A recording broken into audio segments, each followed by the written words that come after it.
Just after international students under the UK graduate route have hopes after the recommendation from the MAC that advised the government to keep the route. Prime Minister Rishi Sunak and his government are still looking to restrict the UK's graduate visa scheme to cut legal migration to Britain, even after he was strongly advised by the government's migration advisor not to abolish the programme. So what could be going on? If you are a student graduate or currently working under this route, this information is very crucial to you. In today's video, we will look at the reasons why the UK government doesn't want to take the recommendation from the Migratory Advisory Committee that has led to a separation among the Tories. But before we get there, if you've not already, please subscribe to our channel and turn on the bell icon to keep yourself up to date with the latest UK visa and immigration updates. Now pay attention. Rishi Sunak's spokesperson has insisted ministers were not obliged to accept recommendations from the Independent Migration Advisory Committee, which cautioned against closing the scheme in a report on Tuesday. British students should be the priority for our education system and universities, and student visas must be used for education, not immigration, the spokesperson said. The MAC's report said the government should retain the graduate visa route policy, which allows overseas students to spend 2 years working in the UK after graduation.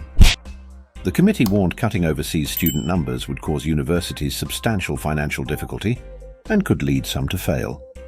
The MAC's recommendation followed an emergency review of the graduate visa route policy, commissioned by Home Secretary James Cleverly, in response to fears it was being used as a backdoor for immigration. The report found no evidence of any deliberate and widespread abuse of the graduate route.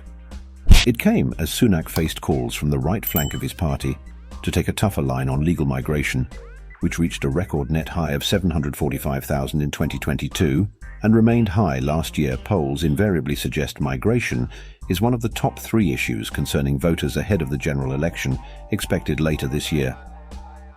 Sunak Conservatives are trailing Labour heavily, and polling senior Tories have been divided over whether to restrict the route. Chancellor Jeremy Hunt and Education Secretary Gillian Keegan have privately lobbied to retain the scheme in light of the severe financial strain many universities are under, said people familiar with the matter.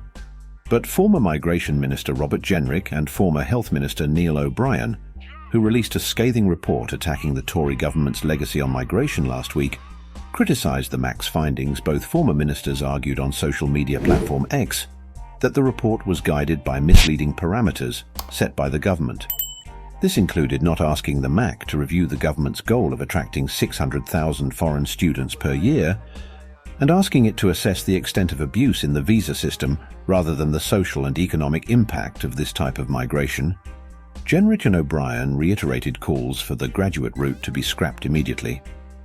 The MAC warned putting further restrictions on the route on top of a recent ban on international postgraduate students bringing family members to the UK would lead to job losses, course closures, and cuts to research, as well as the risk that some institutions would fail. Any policy change intended to reduce student numbers would also need to explain how the financial consequences for the sector would be addressed. The committee stressed, although it found no deliberate abuse of the system. The MAC did raise concerns about the use of recruitment agents by universities and suggested the government consider introducing mandatory requirements on recruiters to ensure good practice. Cleverly commissioned the MAC's review after applications to lower-ranked universities more than doubled between 2018 and 2020. The MAC found government policies to reduce migration, introduced this year, including restrictions on postgraduate dependent visas, were hurting international recruitment. Industry figures cited in the report indicated the number of international students paying a deposit to study in the UK had fallen 57% in May, compared with a year earlier. But it should be noted that the UK government hasn't made a formal release yet to tell the public whether they've accepted or rejected the MAC's proposal, so we all are still waiting to know the stance of the UK government on whether they will accept the MAC's recommendations or not. So this is why you should subscribe to this channel to keep yourself updated on the latest UK visa and immigration news. Have a great day.